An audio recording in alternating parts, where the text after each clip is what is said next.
kita. Oke, shalom semua, selamat siang. Sekali lagi shalom. Apa kabar semuanya? Puji Tuhan ya, ada yang sakit, ada yang sehat. Ada yang sehat tapi terlihat sakit.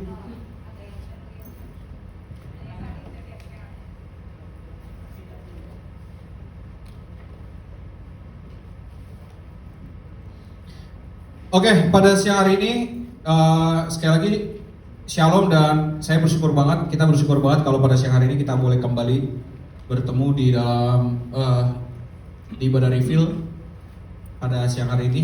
Dan ini dinyalain. Di online ada berapa orang kalau boleh tahu nih?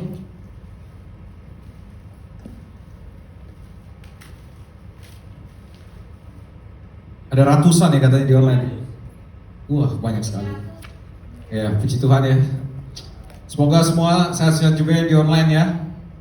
Oke, siang hari ini kita akan kembali melanjutkan apa yang sudah dari kemarin kita sudah pelajari mengenai Great Commandment and Great Commission. Sekali lagi kita akan melanjutkan dari sudut pandang atau perspektif Lukas. Dan ini tadinya saya mau menyelesaikan perikop pertama dari Lukas 10 ini. Tapi ternyata setelah saya latihan khotbah,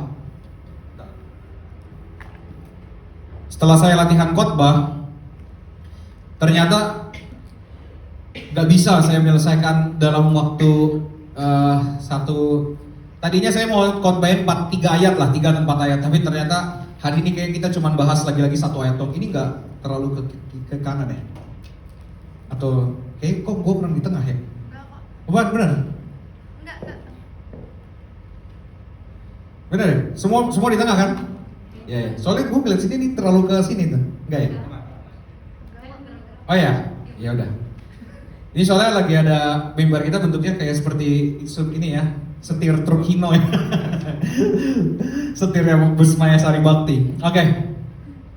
Jadi hari ini kita ternyata akan bahas 1 ayat aja, tapi kita nanti akan mencoba membahas kita akan membaca 1 perikop ini. Dan saya mau mengajak kita membuka Alkitabnya. Mari kita baca Lukas 10. Dan sebelum kita membahas ayat-ayat selanjutnya, kita ulang dulu apa yang udah kita bahas dari minggu-minggu kemarin. Dan saya tertarik untuk kita membaca ayat 1 sampai 3 terlebih dahulu dari Lukas 10. Lukas 10 ayat 1 sampai ayat yang ketiga. Yang sudah dapat katakan yes.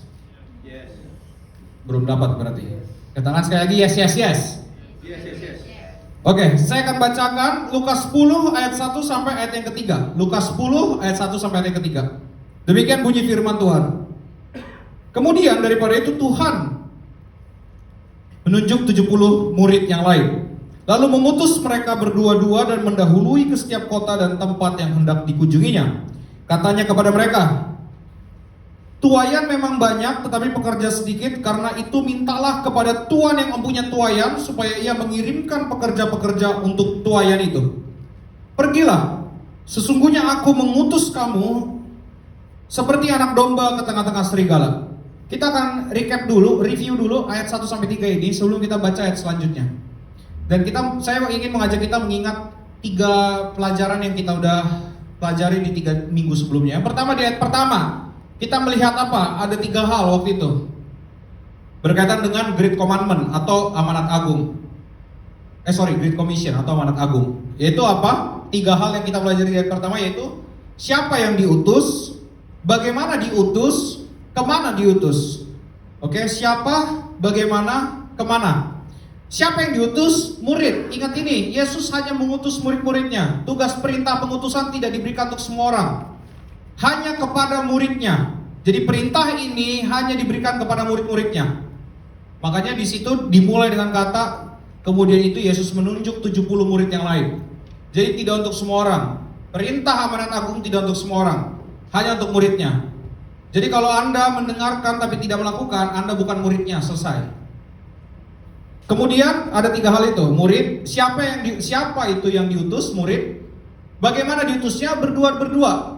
Yang ketiga, kemana? Ke tempat-tempat yang akan dikunjungi Yesus. Di saat itu Yesus belum naik ke sorga. Dan ini kalau saya boleh membahasakannya ini seperti pelatihan pengutusan, tapi sekaligus Yesus sebenarnya Yesus akan pergi ke beberapa kota di daerah di Israel situ.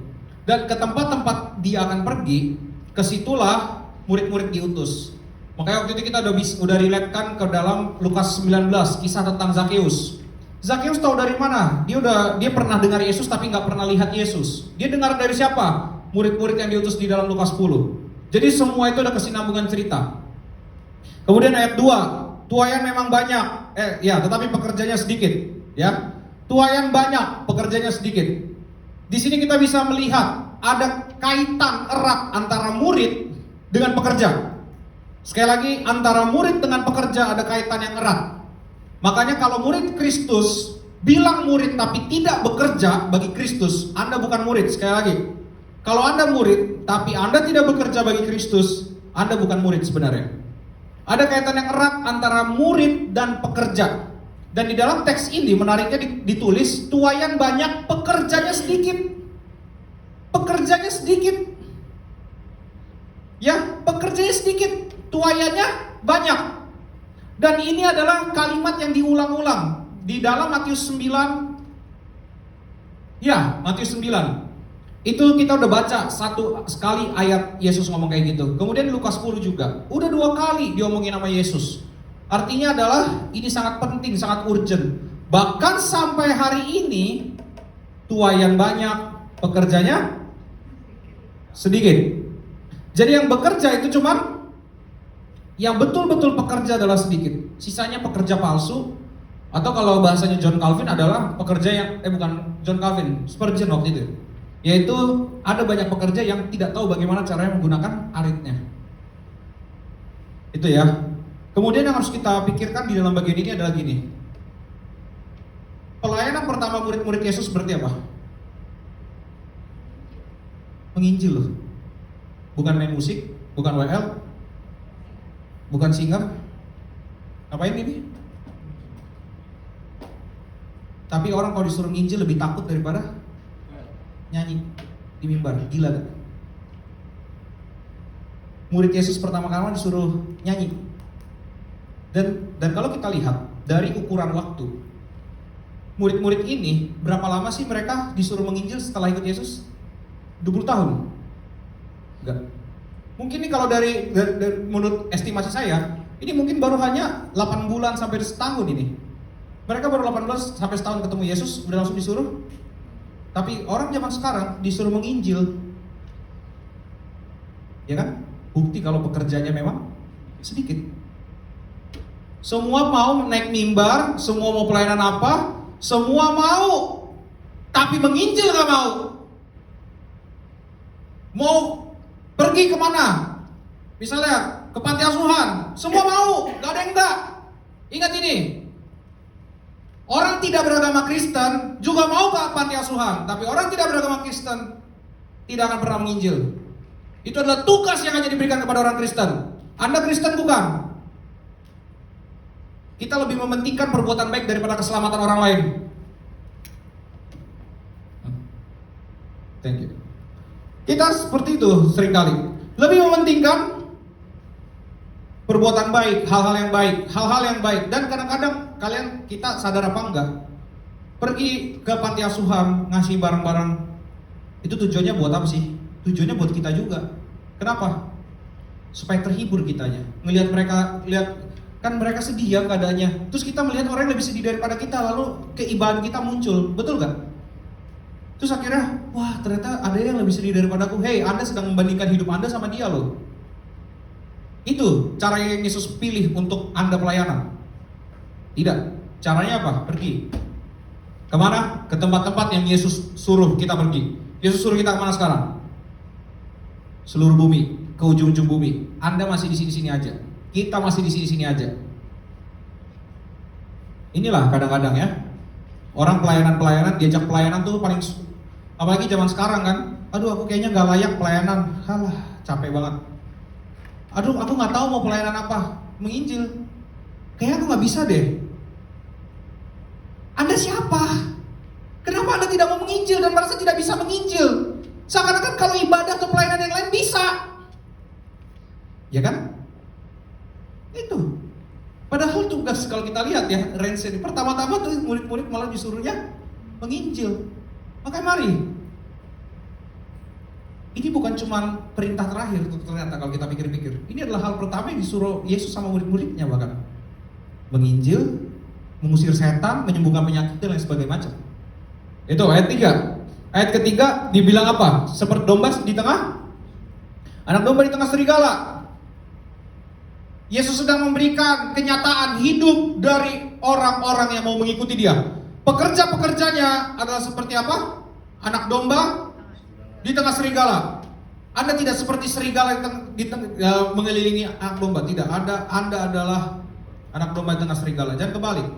Seringkali kita ingin menjadi conqueror of this world gitu ya. Gimana Vin bahasa Inggrisnya? Kita pengen banget kayak mengalahkan dunia ini. Apa sih mengalahkan dunia itu artinya apa? Anda dibilang Yesus anak domba di tengah serigala. Intimidasi selalu akan ada di dalam hidup Anda. Dan Anda tidak disuruh unggul atas serigala. Sampai kapanpun Anda anak domba di tengah serigala. Dan serigala sebegitu bengis di dalam mengancam kehidupan domba. Sampai apa? Sampai begitu bengisnya serigala dan liciknya, sampai dia bisa merubah kulitnya sampai mirip kayak domba. Itulah makanya ada kiasan serigala berbulu domba. Gak ada domba berbulu serigala. Jadi realita dari orang percaya anak domba di tengah serigala. Itulah kenapa tidak ada yang mau untuk menginjil. Kenapa? Anda akan menjadi anak domba di tengah serigala. Konsekuensi itu tidak banyak orang yang mau. Konsekuensi memberitakan Injil atau hidup sebagai murid Kristus dan pekerja Kristus, itu tidak ada banyak yang mau. Kita tuh inginnya apa sih? Semua pelayan Tuhan. Kita semua bilang kita ingin menyenangkan hati Tuhan. Caranya apa? Dengan cara pertama-tama saya hidup senang. Itu kok. Saya pelayanan dengan cara apa? Supaya saya hidup senang. Tapi Yesus bilang Anda anak domba di tengah serigala. Apakah hidup itu bicara tentang kesenangan hidup? No. Hidup bukan bicara tentang kesenangan hidup. Hidup bicara tentang Allah. Ini yang harus kita sama-sama cermati. Dan kita akan baca ayat 4.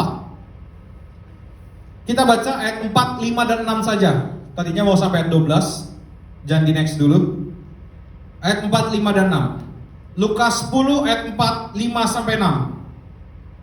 Saya akan bacakan untuk kita semua. Janganlah membawa pundi-pundi atau bekal atau kasut. Dan janganlah memberi salam kepada siapapun selama dalam perjalanan. Kalau kamu memasuki suatu rumah, katakanlah lebih dahulu, damai sejahtera bagi rumah ini. Dan jikalau di situ ada orang yang layak menerima damai sejahtera, maka salammu itu akan tinggal atasnya. Tetapi jika tidak, salammu itu kembali kepadamu. Kita akan baca ayat 4. Kita kupas ayat 4. Ayat 4 itu lucu. Kenapa? Tiba-tiba ada ngomong, jangan bawa pundi-pundi, jangan bawa uang. Lah, murid-murid Yesus pergi menginjil, dibilang jangan apa? Jangan bawa uang.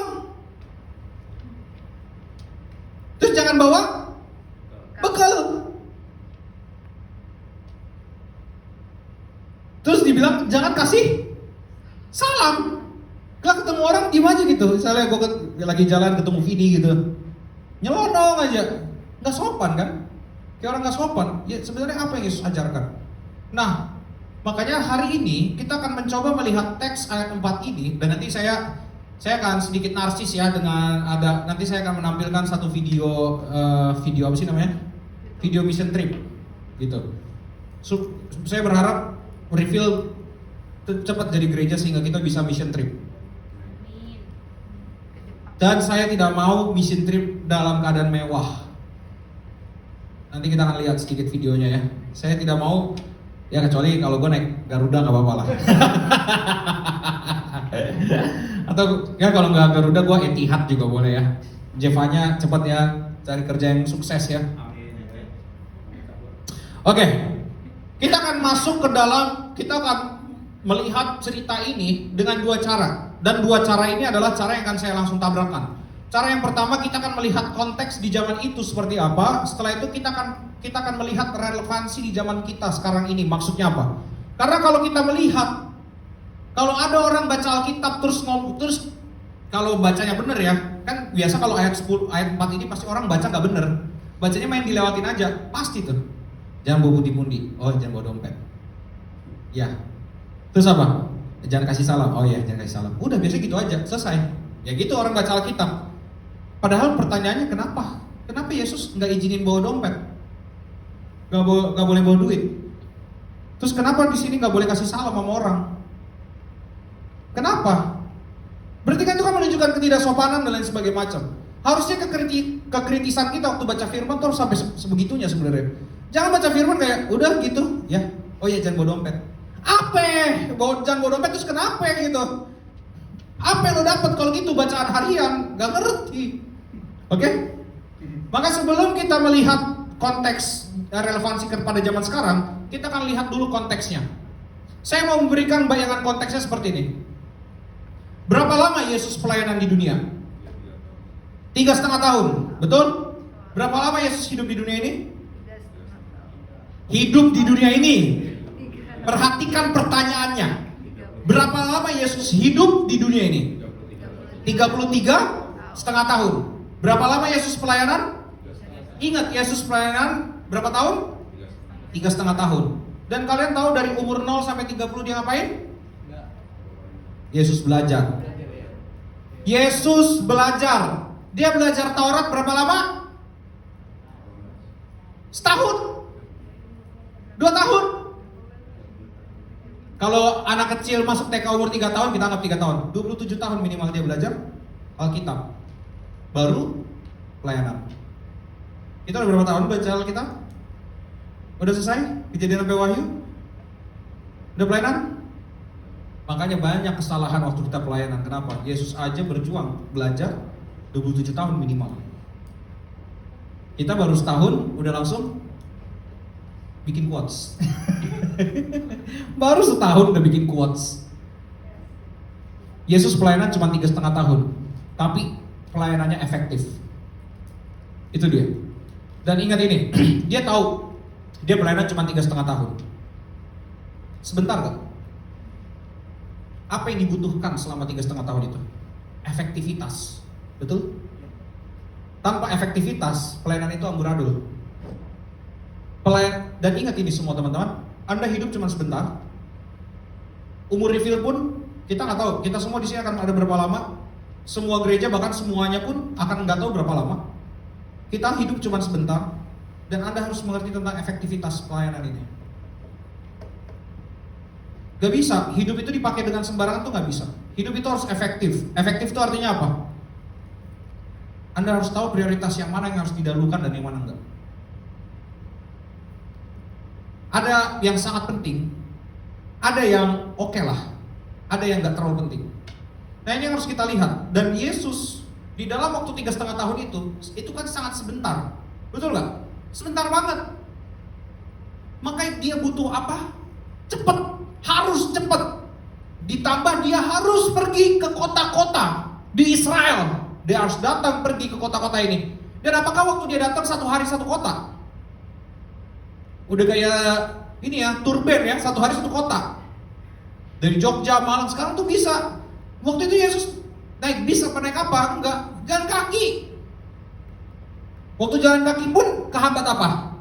Orang sakit minta disembuhin, betul gak? Orang lapar minta makan sama Yesus. Orang gila ini biasa akan dikaitkan dengan kerasukan setan. Orang gila kerasukan setan ini, lu siapa? Aku tahu engkau yang kudus dari Allah. Diusir sama Yesus, betul gak? Banyak gak halangan Yesus pelayanan? Kalau dia gak efektif di dalam pelayanannya, gak selesai-selesai. Bahkan kita mungkin bisa gak selamat juga kalau tidak efektif. Itulah makanya Yesus di dalam bagian ini, kenapa dia harus memberikan aturan-aturan ini ketika menginjil? Kenapa? Supaya tujuannya tercapai. Itulah makanya fungsi dari aturan itu apa? Pencapaian tujuan. Makanya di dalam gereja pun kita reveal ada rules-nya. Masuk ke pemuritan. Kenapa? Kita semua sedang dibimbing untuk menjadi pengajar berikutnya, untuk memenangkan jiwa, untuk menjadi mentor untuk bisa memulihkan semua bangsa. Kalau kita tidak mengerti tentang bagaimana kalau kita tidak dilatih menjadi seorang murid, kita tidak mungkin bisa menjadi pemurid yang baik. Dan jangan kira kalau Anda masuk di dalam komsel, Anda itu seperti ketemu orang tua rohani yang Anda akan enggak. Anda akan dilatih menjadi prajuritnya Tuhan. Gak ada waktu bersantai. Gak ada. Adalah waktu itu ada yang curhat ya sama saya, komsel. Gila ya, berat ya ternyata ya. Kasem tuh waktu itu ngebahas kayak cuma berapa lama, dia ngebahas bisa sampai berapa lama gitu. Padahal kalimatnya misalnya cuma segini gitu ya, segini paragrafnya. Tapi dia bahas tuh bisa panjang gitu. Gue kira gue bisa bakal sama kayak dia. Gue udah inget-inget, ternyata gue cuma begitu ketemu bahan yang sama, bahkan gue udah lebih daripada dia. Segini waktunya, cuma 5 menit selesai. Kenapa kayak gitu? Makanya kenapa supaya bisa punya perbendaharaan kata yang baik, saya mengajarkan salah satunya apa? Baca firman dan renungkan. Itulah yang membuat perbendaharaan kata kita jadi banyak.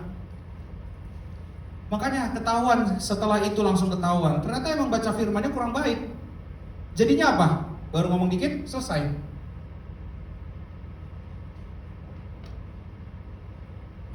Makanya di dalam aturan selalu akan ada tujuan. Semua aturan itu ada tujuannya. Makanya aturan yang Yesus kasih ini pun saat ini ada tujuannya. Makanya orang yang hidup di luar aturan tidak akan sampai kepada tujuan. Sekali lagi, orang yang hidup di luar aturan tidak akan sampai kepada tujuan. Mau apapun yang dia lakukan, mau sehebat apapun dia di luar aturan, karena sebenarnya tujuan itu yang menentukan adalah siapa yang membuat aturan. Dan Tuhan Yesus di dalam bagian ini memberikan aturan-aturan. Makanya tema kita hari ini adalah cara-cara yang ditempuh. Kenapa? Karena ternyata ada caranya loh. Menginjil itu gak bisa sembarangan loh. Halo? Menginjil itu gak bisa sembarangan loh. Ada caranya loh. Dan kita tidak memikirkan cara-cara itu dengan baik kadang-kadang. Kita hanya, udah yang penting Injil. Apa? Ngomong apa? Biasanya orang-orang yang tidak terlatih, tidak trained gitu ya, terlatih untuk ngupas firman atau baca firman, waktu dia ketemu orang, apa yang akan di-sharingkan? Tuhan baik loh. Selalu itu, betul kan? Tuhan baik loh. Kenapa? Saya dulu gini, sekarang gini. Meskipun ini lagu andalan gue terus ya kalau banyak kayaknya kalian udah dengarnya lebih dari 570.700 kali. Menderita. Terus suaranya ada serak-serak gitu supaya terlihat menderita. Nah itu kadang-kadang orang yang tidak semakin dekat dengan firman, yang dibahas adalah hidupnya. Orang yang dekat dengan firman, yang dibahas firman. Gak akan lagi bahas hidupnya. Kenapa? Hidupnya gak penting. Perubahan hidupnya itu gak penting. Pertobatannya itu bukan karena usaha dia, tapi karena Allah. Sehingga yang di-share itu Allah, yang apa yang Allah kerjakan bukan usaha dirinya. Apa poin dari usaha diri yang menjadi lebih baik itu apa poinnya? Untuk melihat Allah? Enggak, Allah tuh dilihat dengan cara apa? Yesus mati di kayu salib. Cara melihat Allah hanya satu, bukan dengan melihat perubahan dirimu yang lebih baik, tapi dengan cara melihat Yesus yang mati di kayu salib.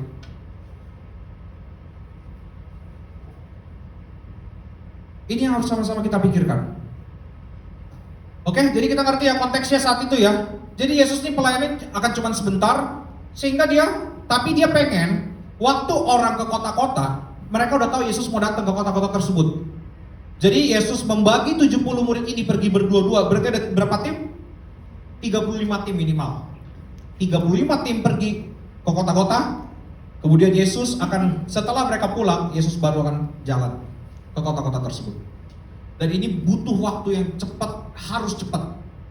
Makanya di dalam pelayanan Yesus, harus ada efisiensi, harus teratur, harus itu segala macam. Dan kita lihat ayat 4. Ayat 4 kalimat pertama dibuka dengan kata apa? Jangan bawa pundi-pundi itu apa? Uang. Kenapa jangan bawa uang? Gue mikir lama banget, kenapa jangan bawa uang? Ada 3 hal yang mau saya bagikan. Kenapa jangan bawa pundi-pundi? Ini setelah saya renungkan ya. Kenapa jangan bawa pundi-pundi? Yang pertama, menghindari keinginan daging yang dipenuhi. Sekali lagi, jangan bawa pundi-pundi. Kenapa? Menghindari keinginan daging yang dipenuhi. Contoh, murid-murid nanti akan disuruh makan di rumah orang kan? Masakan semua orang enak gak? Minimal itu dulu kan. Misal kayak Ray ini kan jaga makan. Dia pergi pelayanan nih. Misalnya kita utus dia daerah yang banyak nasi itu di mana ya? Manado misalnya. Kita utus dia ke Manado. Terus harus makan nasi kan? Atau jangan Manado lah. Gua nggak tahu soal tradisi Batak ke Medan. Ada satu tradisi di Medan. Itu apa? Apa yang disuguhkan harus habis. Kalau tidak habis, engkau menghina tuan rumah itu. Makanya waktu itu ada orang ke rumah saya lupa siapa. Dikasih mak gua minum air gelas begini. Air putih doang padahal. Gak habis, gue bilang habisin. Gak enak sama mak gua. Karena gitu, tradisi Batak adalah apa yang disuguhkan harus habis. Pergilah Ray ke Medan. Babi, apalagi RW. Terus masalahnya kalau di orang Batak itu nasinya bukan kita yang ambil, diambilin. Diambilin tuh. Ray lagi jaga makan. Terus dia kayak, maaf nih enggak. Nggak bisa kayak gitu. Nggak bisa kayak gitu. Terus akhirnya kadang-kadang gini, atau makanan orang nggak enak gitu kan, masakan orang nggak enak. Akhirnya apa? Dia jajan di luar. Tersinggung nggak orang? Tersinggung. Kok makan di rumah saya nggak mau, tapi di luar malah masak Indomie? Kan tersinggung orang. Makanya jangan bawa uang. Kenapa? Salah satunya itu untuk menghindari keinginan daging yang dipenuhi, supaya kita tuh betul-betul dilihat kerendahan hatinya. Dilihat juga bahwa kita juga respect dengan orang lain yang sudah menyediakan makanan bagi kita. Ingat loh, Tuhan itu menyediakan juga lewat siapa? Lewat orang lain. Jadi kalau kita menerima dan kita makan di tempat mereka, kita makan dengan lahap, dengan baik, nah itu artinya kita sudah menerima mereka juga. Saya mau kasih cerita nih dari diri saya sendiri. Waktu itu saya punya cucu Komsel. Ini bukan anak lagi, cucu. Ini adalah anak Komsel Putra. Yang saya nggak tahu orang ini udah di mana sekarang. Rimbanya. Di mana dia Put? Putra mana? Di situ nggak? Hei. Namanya Arini. Nah itu. Kasih nggak tahu nggak Put? Satu hari dia ulang tahun. Hari ini baik banget. Satu hari dia ulang tahun. Dia orang Manado. Bukan Manado. Apa? Kupang. Kalian tahu makanan apa yang disuguhi sama kita? Pertama daun paya. Nggak ada sei. Kalau ada sei gue seneng. Pertama daun paya. Daun paya yang cuman direbus gitu aja. Pokoknya dia hanya merebus untuk menghilangkan getahnya dan mengurangi pahitnya sedikit. Terus yang kedua dikasih jagung bosi namanya. Gua nggak. Jagung bose, itulah gua nggak tahu lah. Sama ada sambal teri. Ini sambal teri bukan sambal teri yang diulek loh. Sambal sama teri. Ya kan? Sama asem sama garam. Betul nggak?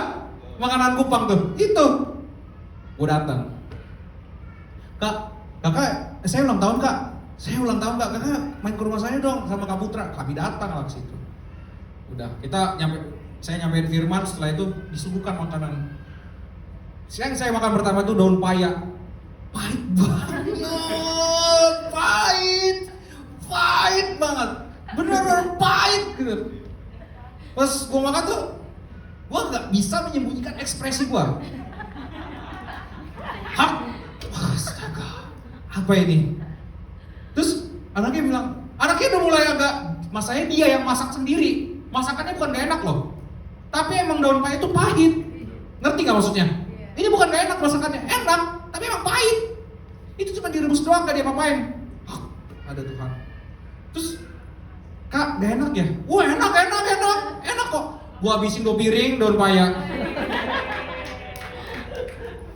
Caranya apa? Pokoknya gue mikirnya gini, dia makanan dari dia, ini bentuk dia menghormati dan melayani gue. Jadi gue makan cepet, langsung gue nambah. Jadi ciri-ciri kita suka sama makanan orang adalah nambah. Jadi kalau ada orang nambah, dia suka sama makanan kita. Makanya kalau saya diundang ke rumah siapa, pasti saya nambah. Supaya ya meskipun saya kurang suka, tapi saya harus nambah gitu. Supaya dia tahu saya suka makanannya. Ini jadi kebongkar nih rahasia gua. Sama makannya cepetnya tapi harus tertata gitu. Jangan jadi kayak orang cepet-cepet yang pengen cepet-cepet habis gitu. Ya mungkin karena gue observer jadi gue ngerti ya. Oh ini caranya gini, tapi itu pahit banget. Terus ditambah, kan ini ada jagungnya. Wah jagungnya sih oke lah. Yang membuat rasanya jadi agak balance tuh harus dimakan bareng-bareng. Jadi kalau kita nggak tahu cara makannya, ambiar. Nah itu harus makan jagungnya sama daun payanya bareng. Karena jagungnya memberi kesan manis. Tapi ya gitu, manis sama pahit apa sih hubungannya? Nggak ada. Jadi manis pahit aja di mulut. Terus waktu itu kayaknya dia dapat daun paya yang agak tua. Yang udah agak tua lah. Ya 50 tahun lah. Tua banget ya. Nah itu jadi, ya tapi itu salah satu pengalaman saya di mana kita harus, nah waktu kita pelayanan, kita diundang oleh orang lain, makanan itu kan penting soalnya di dalam apalagi tradisi orang timur. Itu sangat penting. Saat makan itu saat yang sangat penting. Maka kita jangan sampai kita membuat orang lain tersinggung karena hanya perkara makan. Makanlah apa yang disediakan. Harus dengan lahap, dengan sedap. Gitu. Ya, amin. Itu yang pertama, jangan bawa pundi-pundi. Yang kedua,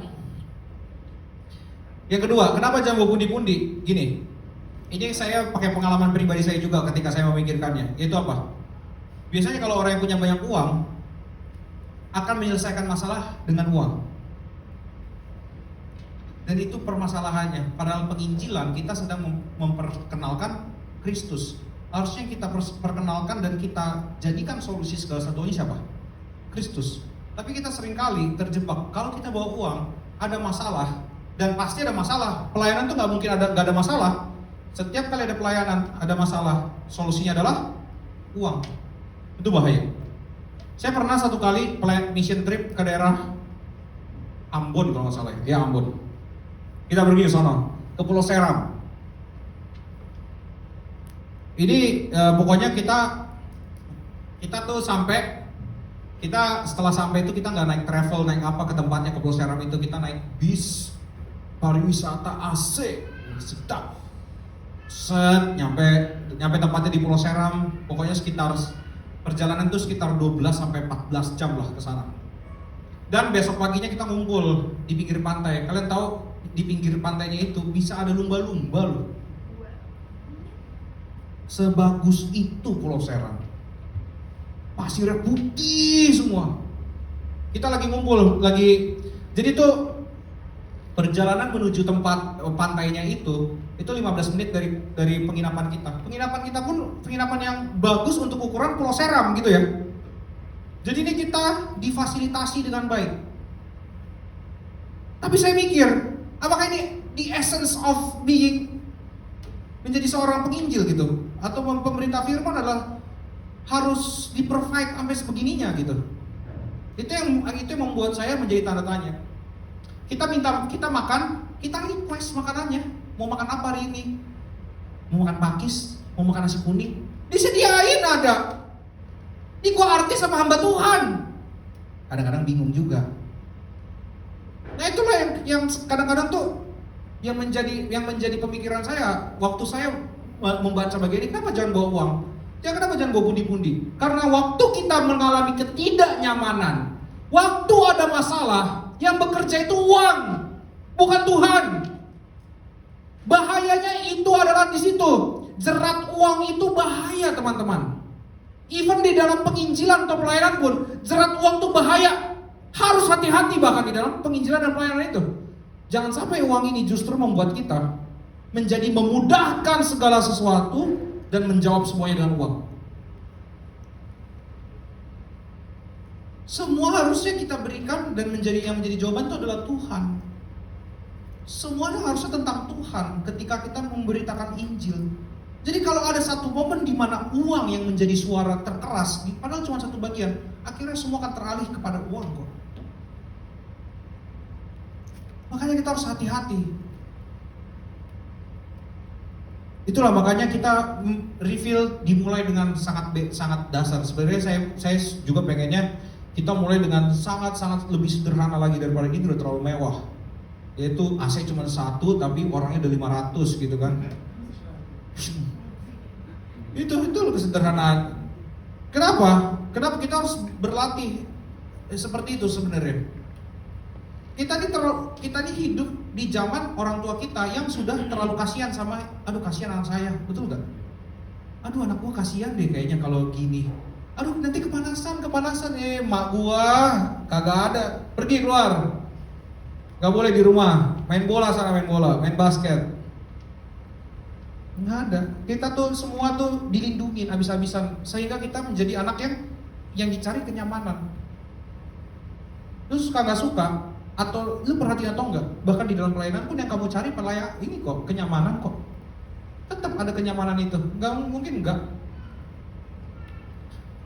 Tapi makanya kita harus kadang-kadang saya bergumul apa? Wah, reveal-nya harus di-train dari kehidupan yang tidak nyaman, pelayanan yang tidak nyaman.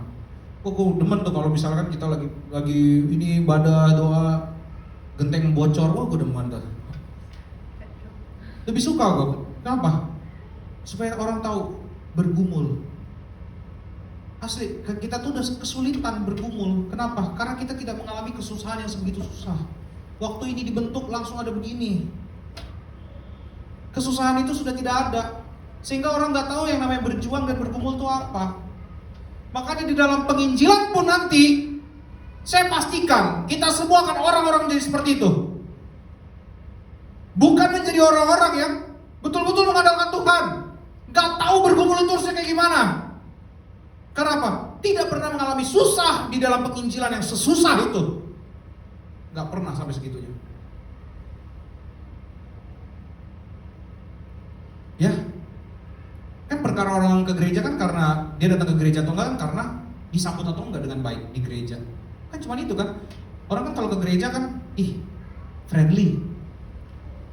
Betul kan? Yang dicari itu dulu friendly. Gue punya teman namanya Fendi. Gak ada hubungannya sih. Ini ada Fendi. Fendi mana? Kok hari ini gak datang Fendi nih? Sakit lagi dia. Gak tahu. Oke ya. Yang ketiga, kenapa jangan bawa pundi-pundi? Yaitu supaya fokus dari orang yang kita layani itu tidak kepada kita. Supaya fokus dari orang yang kita injili bukan kita. Supaya fokus dari orang-orang yang diinjili oleh murid-murid ini bukanlah mereka tetapi Yesus.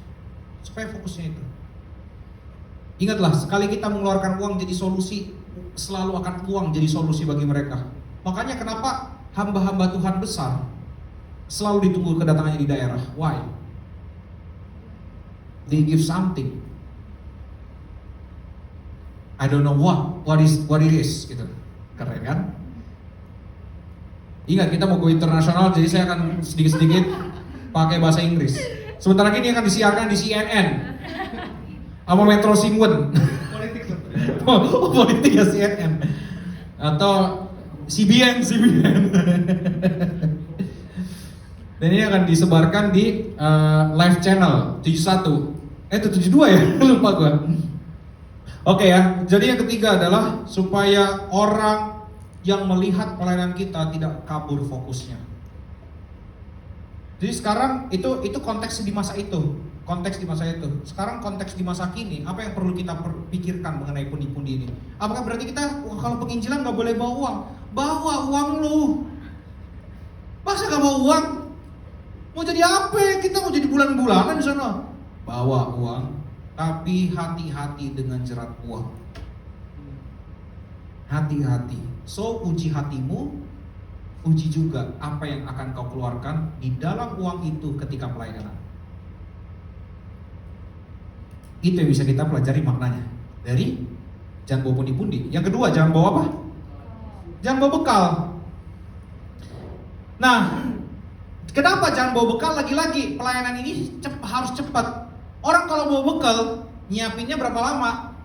Ini kalau bawa bekal ke sekolah berapa lama siapinnya? Sejam minimal. Betul nggak? Minimal dia potong bawang tuh dari hari sebelumnya lah, supaya mengirit waktu. Betul nggak? Cabe-cabe, atau mungkin kalau udah lupa bawang sama cabe, yaudah yang penting garam. Cabe bisa diakali dengan bon cabe. Itu ya. Jadi perhatikan, kenapa jangan bawa bekal? Satu, preparation for the meal is, makan waktu. Betul ya? Prep for meal is eating time. Makan waktu, mempersiapkan bekal itu makan waktu. Dan bekal itu waktu dibawa berat, memenuhi tentengan. Sehingga apa? Mereka jalannya jadi lebih lambat. Waktu itu saya mau cerita sedikit lagi. Ini hari ini banyak kesaksian pribadi ya. Ini penginjilan. Oke, waktu itu saya pernah liburan lah sama orang keluarga saya. Itu pertama kali kami ke Bali naik mobil. Jadi waktu itu kita naik mobil dan bapak saya kebetulan dulu dia mantan supir bis, beneran nih nggak bohong. Supir bis, dia bertobat gara-gara, kan kalau orang Batak ngebut-ngebutan kan, bawa bis loh, bawa 3/4, mobil 3/4 FF, ngebut-ngebutan. Dia pernah lagi ngebut nih, gara-gara kesalip sama temannya, dia ngebut, rem mendadak, keneknya jatuh meninggal. Gara-gara itu dia bertobat. Nah, waktu itu kita naik mobil, nyampe Bali 1,5 hari. Dari Bekasi. Gila goblok, gila. Kita waktu itu jalan jam 12 malam. Segila itu, saya harus bilang segila itu, emang iya. 1,5 hari pokoknya. Pokoknya gila. Itu, dan dia nyetir sendiri, gak ada yang gantiin. Pulangnya baru agak lambat, gitu ya. Udah. Terus habis itu, di daerah Jimbaran kita makan seafood lah. Seafood. Kita, keluarga saya suka kerang darah. Kita beli kerang darah 4 kilo. Gue cuma beli 5.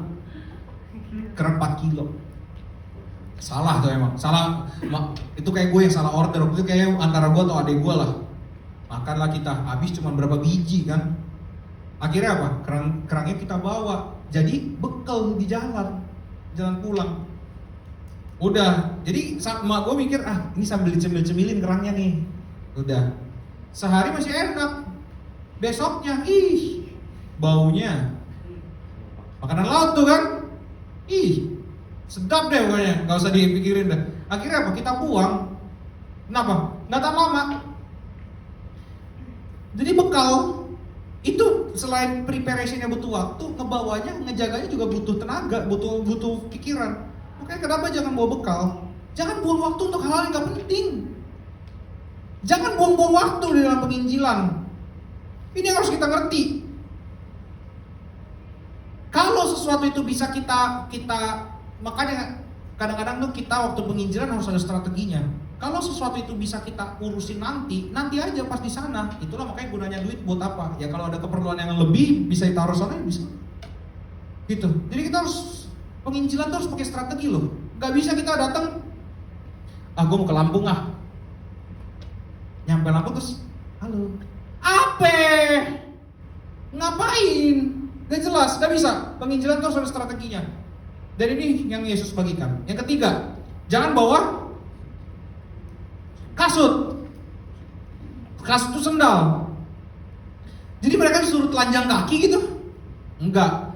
Ini maksudnya sendal yang lain sebenarnya. Jadi jangan bawa cadangan sepatu, jangan bawa cadangan sendal, ngeberat-beratin bawaan. Ingat, efisien. Oke? Yang berikutnya. Di tempat ini ada kata-kata ini. Jangan memberi salam kepada siapapun selama dalam perjalanan. Kenapa? Kalau kita kasih salam sama orang, biasanya, mau kemana? Mau menginjili ke sini, mampir dulu lah. Buang waktu. Mampir dulu lah, nongkrong dulu lah. Bisa lah sekali-sekali warung. Gitu ya. Warkop dulu lah. Akhirnya apa? Ketunda sejam. Sejam itu berharga. 1 menit pun berharga. Dan Yesus, ingat ya, saking berharganya waktu untuk menginjil itu, Yesus sampai waktu untuk main-main, ntar dulu deh, ini dulu dikerjain. Jadi kita harus ngerti, maksudnya kenapa jangan kasih salam itu adalah supaya cepat sampai. Jangan buang-buang waktu, jangan buang-buang tenaga. Nongkrong tuh pakai tenaga nggak? Pakai, makanya orang habis nongkrong capek. Terus ngelawan orang tua di rumah, betul nggak? Betul. Kenapa? Udah capek dia jadi badut untuk teman-temannya, ya kan? Sampai tempat nongkrong kan, temannya semua ketawa gara-gara, terus sampai rumah marahin mamanya, marahin bapaknya. Betul atau enggak? Jadi buang tenaga nggak nongkrong? Buang. Nah, jadi nanti akhirnya layanan nggak efektif kalau kayak gitu. Kalau kebanyakan buang waktu, buang uang dan lain sebagainya macam. Jadi perhatikan ini. Jadi sekali lagi, kenapa harus ada teks ini? Pelayanan, penginjilan harus ada cara-caranya dan strateginya.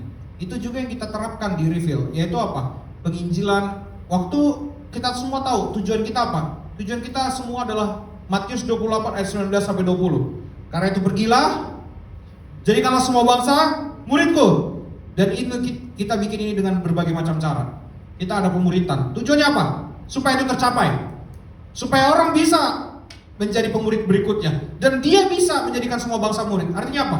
Kita bertanggung jawab. Setelah orang masuk dalam gereja ini, kita bertanggung jawab untuk betul-betul membuat dia menjadi pekerja Kristus. Jadi bukan hanya menjadi orang yang datang dengar siapa Yesus, tapi menjadi orang yang berbagian di dalam anugerah Allah. Itu yang menjadi visi kita. Dan itu yang kita kerjakan. Makanya pemuritan itu jangan main-main. Dari dulu saya sudah tekankan pemuritan itu berkali-kali. Kita sedang berjuang di dalam hal ini. Ingat, tangan gue tuh cuma segini. Gue gak bisa merangkul seluruh dunia ini dengan baik. Maka harus ada orang-orang yang terus meneruskan ini. Sampai apa? Ya, gue bisa menjangkau 2 orang. Satu yang di sini, satu di sini. Dia bisa menjangkau orang lain lagi. Nah, saya mau setel video ini. Ini dulu saya sempat penginjilan bareng sama Putra nih.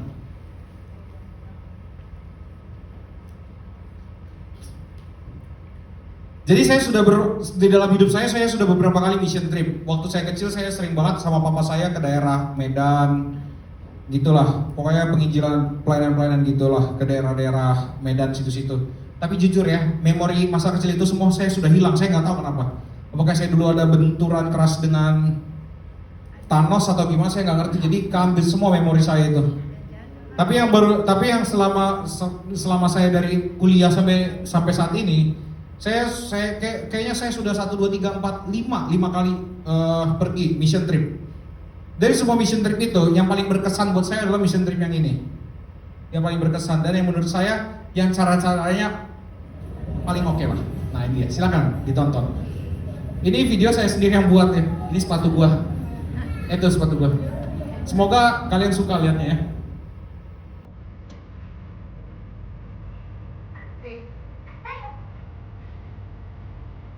Nah itu istrinya si Ray, nah itu Putra. Kita ke Lampung naik kapal feri. Dari sini naik bis kota.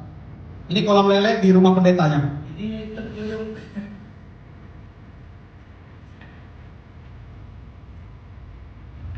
Nah Putra tuh, kalau di rumah dia malas. Nah itu siapa tuh baju hijau tuh? Ah, ini lagi ngelatih khotbah mereka.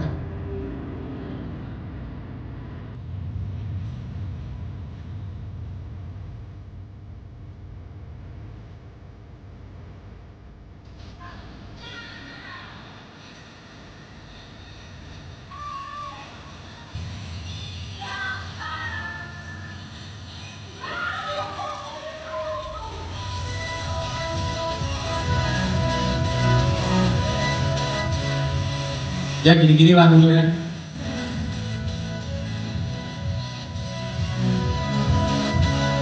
Habis ini bagian Putra nih harusnya nih.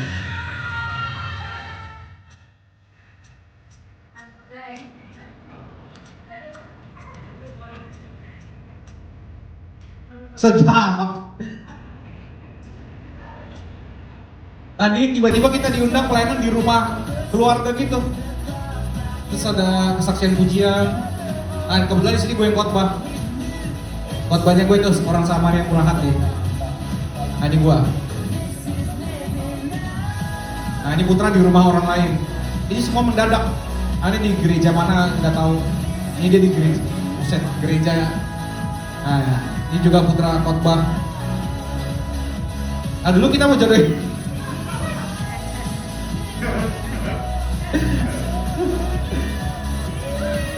Asik kan?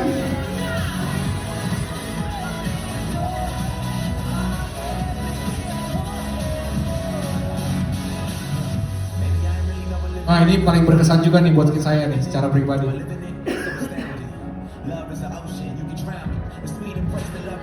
Nah, ini pelayanan paling terakhir. Tiba-tiba kita disuruh ngajar sekolah minggu 200 orang.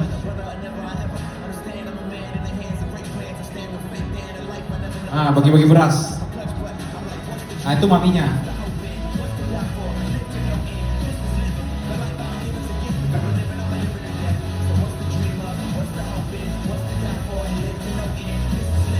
Apa yang si lobot sih? Oh. Kita sebenarnya ditahan disuruh tinggal lagi 2 hari sebenarnya atau seminggu lagi lupa. Cuman kita nggak bisa karena udah nggak punya duit sebenarnya. Nah, ini gembalanya yang di situ di Lampung. Nah, ini namanya Chen, udah nikah.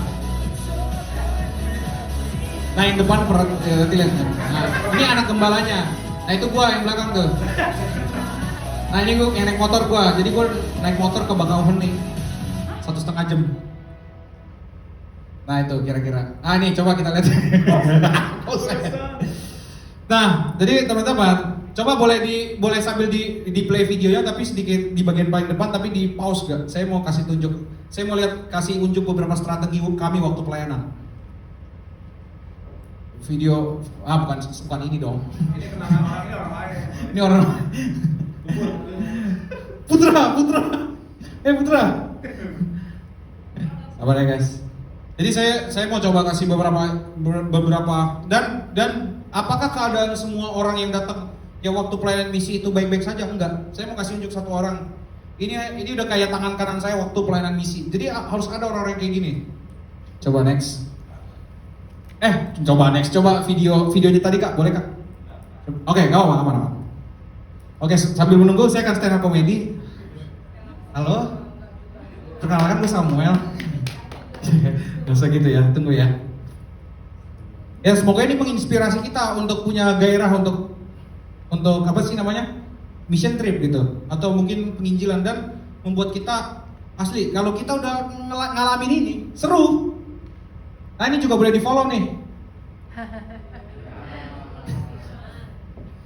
Ah, silakan. Play Kak. Nah, oke. Ini videonya kebanyakan gue yang ambil sama gue yang edit. Jadi kalau jelek mohon maaf ya. Oke. Muka-muka orangnya belum kelihatan, sabar ya. Nah, ini di Lampung lah pokoknya, kita naik kapal feri asik deh. Nah, tunggu. Bukan, ini mah udah kalian udah kenal. Iya, tapi ingat ya kolam lelenya segede ini nih. Nah, ini ada balai. Nah, stop. Nah, nih yang saya maksud nih dia nih. Namanya Steffi. Dia mission trip dalam keadaan sakitnya apa ya? Autoimun. Mission trip dalam keadaan autoimun, gak main-main. Jadi ini bukan kumpulan orang sehat yang mission trip. Ini kumpulan orang yang cinta Tuhan aja udah gitu, nggak ada yang lain. Ini emang ini emang semua ada duitnya? Nggak ada. Jadi kita punya sistem. Caranya gimana? Saya yang lebih punya duit, ya udah lebih baik berkorban. Kita semua tapi nabung dikit.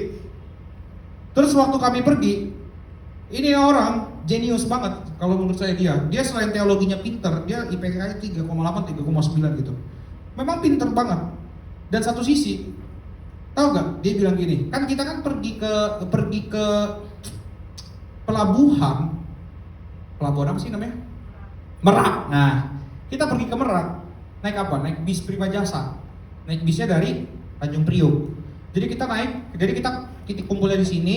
Setelah itu kita naik busway ke Tanjung Priok. Dan Tanjung Priok kita naik Prima Jasa. Waktu saya sampai, dia tahu gak? Dia ngasih saya apa? Dia kasih saya ada kali koin sekitar 10 koin. Dia 10 koin 500 atau 1000-an gitu dikasih. Satu orang tuh dikasih sekitar segituan. Saya tanya, ini buat apa, Steph? Ada banyak pengamen. Daripada nanti lo diancam nyawa lo, ini mendingan lo kasih dari uang ini. Jadi uang-uang yang kita kumpulin tuh sebagian ada yang ditakar untuk begitu juga. Jadi gue gak kepikiran lah. Ada orang-orang yang bisa mikir sampai kayak gitu, ya gimana perjalanan kita supaya lancar dan aman. Terus kita pergi naik. Ingat keadaannya dia autoimun dan itu sempat lagi kambuh waktu kita lagi mission trip, sempat lagi kambuh. Terus habis itu apakah dia ngeluh? Enggak. Dan waktu kami mau pergi, waktu kita semua lagi meeting terakhir, gua ngomong gini sama dia, lo yakin mau pergi mission trip? Ini susah dan berat. Tahu gak dia cuma bilang apa? Bang, perlakukan gue sebagai orang sehat bukan orang sakit. Gue mau melayani Tuhan. Sesimpel itu dia ngomong. Udah dia akhirnya pergilah kami ke sana gitu. Dan apakah yang kami kerjain itu gampang? Enggak. Di situ ada, kalau tadi kalian lihat ada bapak-bapak tadi, coba play. Nah, top. Nah, bapak-bapak ini menghubungkan kita dengan banyak gereja sebenarnya. Tapi gereja campur-campur, ada ke GPDI, ada ke GKRI, ada ke HKBP, ada ke GKI, terus ke rumah-rumah. Jadi kita diadain lah pelayanan sama dia gitu. Tapi dia ada kayak kesan mau mengharapkan sesuatu dari kita. Memang bukan bentuknya uang secara nyata gitu lah, tapi adalah kayak something yang, ayo dong kasih something gitu, apa gitu. Lu minta sama kita yang nggak punya apa-apa gitu, lu salah banget. Ditambah kita, nah waktu itu kalian tahu, ini jadi kita tinggal di rumah, ini bukan pendetanya by the way, tapi dia orang yang dominan. Dia bukan pendetanya bisa nggak ya di scroll ke paling akhir, dekat paling akhir tuh ya. Nah itu tuh, ya di situ kak. Nah ini pendetanya. Ibu ini yang baru ada masalah keluarganya parah banget. Dan kita jadi cukup tahu. Gara-gara dikasih tahu masih ibu ini kebetulan dosen di atas. Nah, mamanya Welman ini. Nah ini yang punya, dan dia kebetulan bidan di Lampung. Dia lagi waktu kita mission trip, dia sambil lagi kuliah kebidanan. Dan kita tidur di sini di gereja ini. Yang cowok-cowok tidur ini lantai gereja yang diinjak sama mereka ini, kita tidur di situ. Semua, nggak ada yang nggak tidur situ. Yang cewek pindah ke tidur di depan, yang cowok-cowok di situ. Dan Lampung itu mistis banget. Saya harus bilang Lampung itu mistis. Kedua, begal banyak. Makanya kita kalau naik motor ngebut-ngebut takut. Takut. Rumahnya di sana juga dijaganya sebegitunya, pagernya itu sebegitunya. Ini rumahnya luas banget. Nah ini ya, jadi si ibu ini juga lagi ada problem apa segala macam, dan saya bersyukur, puji Tuhan. Kenapa? Waktu kita datang, dia mengalami keringanan lah. Waktu kita datang, jadi memang tujuan kita jadi tercapai. Nanti sebenarnya itu akan ada hubungannya dengan ayat 5 sebenarnya, tapi kita nggak akan bahas hari ini, yaitu tentang shalom. Nah, penginjil datang harusnya memberikan shalom bagi rumah di mana dia akan tinggal, dan puji Tuhan itu tercapai saat itu. Ibu ini senang karena kita sempat ada doa semalam. Wah, itu doa semalam itu saya mungkin udah pernah cerita ya, tapi saya mau cerita sedikit lagi. Doa semalam saat itu, wah kita mengadakan 3 sesi. Sesi pertama aman, full band. Sesi kedua aman. Benar-benar mau masuk sesi 3, mati listrik. Satu lampu bandar begitu, mati listrik. Tiba-tiba ada hujan atau apa gitu, kita lupa. Terus kita lagi nyembah Tuhan, apa yang terjadi? Tiba-tiba di atas genteng situ ada yang ngetok-ketok, kenceng banget. Gue nggak mungkin ngarang-ngarang kayak ginian, gue paling kesel ngarang-ngarang. Tanya Putra tuh, bener gak Put? Kenceng. Apa yang kita lakukan? Doanya makin kenceng. Kita juga doa makin kenceng. Jam 1:30 pagi itu saya ingat banget. Mati lampu dan itu gelap banget. Terus pintu di luar kebuka, kita tuh udah kayak ini mistis banget ya, horor sekali loh. Benar-benar horor banget. Tapi kita doa makin kencang, makin sungguh-sungguh. Justru kita di situ kayak makin seneng gitu. Malah doanya makin enjoy. Malah makin enjoy doanya. Dan ibu ini pun merasa bersukacita waktu kita berdoa di malam itu. Kenapa? Karena dia sudah tidak pernah mengalami doa bersama-sama seperti itu. Kemudian saya ada coba ya di mana ya? Nggak tahu deh, pokoknya ada. Tadi saya udah sempat bilang ada gereja di mana saya berkesan gitu. Mundur lagi, terus mundur ke belakang, lagi mundur lagi terus. Ini nih. Nah ini. Gereja ini jaraknya ke tempat ini jaraknya itu sekitar 1,5 jam dari tempat kita tinggal. Kita diundang pelayanan mendadak di sini. Tadinya mau naik mobilnya si ibu, tapi ibunya nggak balik-balik karena lagi ada urusan di Bandar Lampung. Akhirnya kita ngapain? Tiba-tiba tetangga sebelah rumah kita kebetulan jemaat juga. Itu dia lagi ada mobil, kita dipinjemin itu. Kalian tahu tuh mobil apa? Itu mobil travel Lampung Medan. Mobil travel Lampung Medan yang semua kacanya hitam. Bener-bener hitam semua, gelap kanan kiri. Dan di depan kaca depan itu cuman jarak pandangnya cuman pokoknya semuanya ini atas bawah ini hitam, di tengahnya cuman segini nih. Pokoknya jaraknya itu kelihatannya cuman segitulah, kecil banget. Dan hari itu hujan deras parah. Dan yang kita tahu dia main dukun. Tapi bodo amat, gue mau main dukun, mau main setan, gue juga gak peduli. Udah kita naik mobil ini. Cuman memang keadaan mobilnya karena mobil travel bagus banget pasti kan. Pokoknya fit deh, seperti keluar dari tangkuban perahu. Udah kita jalan, udah gasnya kagak enak, remnya gak enak. Sampai akhirnya kita lihat maps kan, wah ini jalan masih gede. Mulailah masuk. Tiba-tiba kita berhenti di pematang sawah jam 6:30 sore, gelap, gak ada lampu. Gue kan yang mimpin ya, mission tripnya. Gue bawa mobilnya. Anak-anaknya udah pada mulai panik nih. Gue juga panik sebenarnya. Ini gimana nih, gelap banget. Soalnya benar-benar segelap itu teman-teman. Ditambah kanan kiri gelap, gue takut ada orang kentok dibunuh kita. Karena Lampung itu kan terkenal begal. Gue gak peduli sama setan dan begal, gue ngeri juga.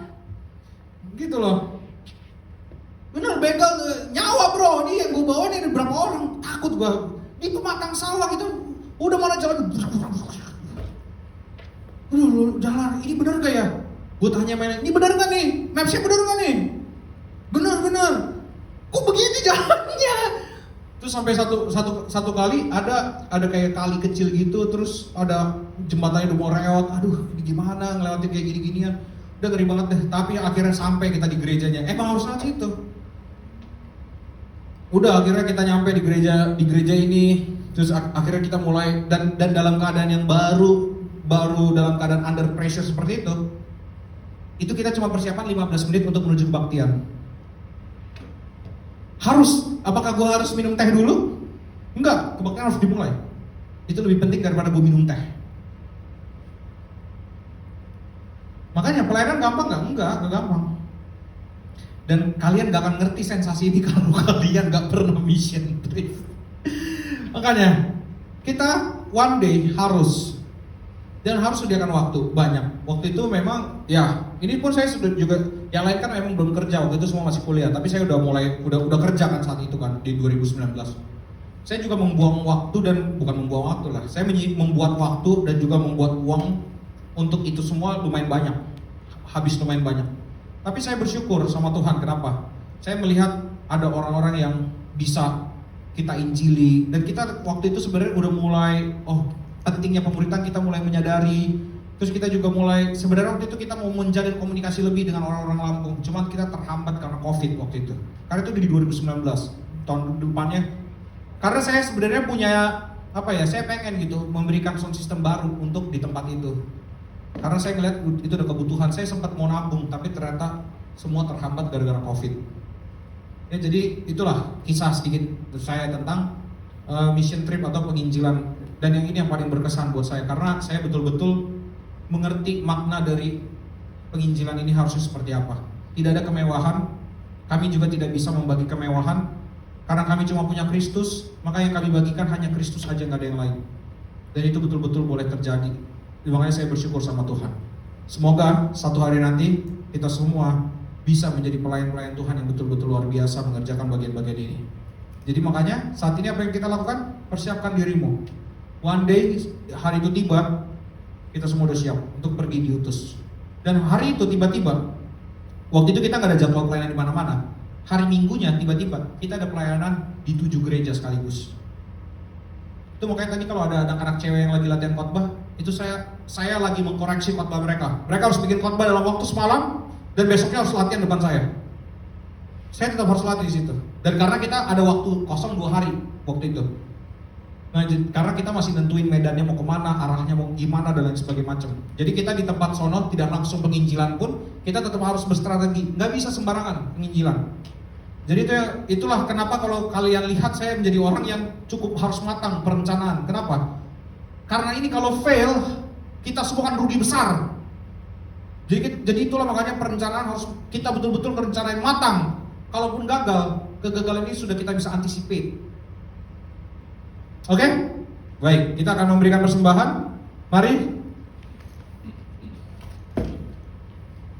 Boleh ditayangkan untuk apa namanya? Rekening kita bersama.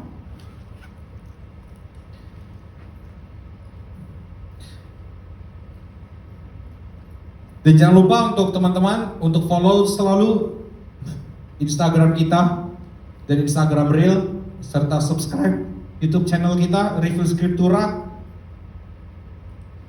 YouTube channel Samuel Evin juga boleh untuk ada bahas firman ya. Jevanya udah gak pernah komen lagi ya, dia udah malas kayaknya baca nonton ya. Gak apa-apa Jeff.